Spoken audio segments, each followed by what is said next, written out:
गोलियां थम गई हैं, लेकिन क्या जंग सचमुच खत्म हुई है? क्या ईरान अब अपनी सबसे बड़ी ताकत हॉर्मुज को फिर दुनिया का वॉर एपिसेंटर बनाने की तैयारी में है?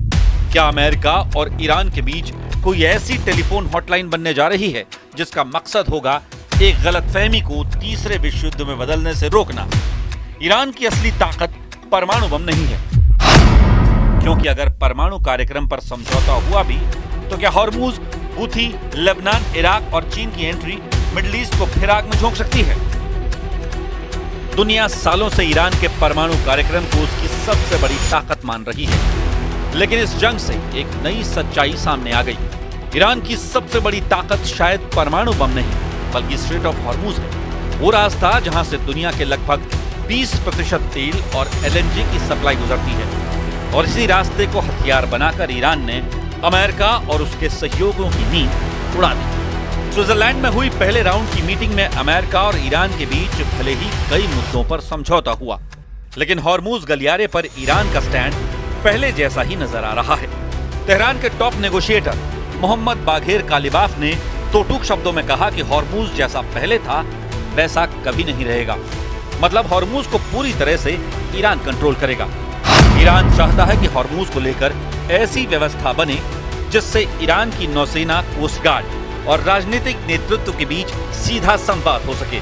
ईरान हॉर्मुज में हॉटलाइन टेलीफोन लगाना चाहता है ताकि किसी टैंकर, ड्रोन या मिसाइल को लेकर पैदा हुई गलतफहमी को रोका और सुलझाया जा सके, जिससे पूरा इलाका फिर से युद्ध में न झोंक दिया जाए।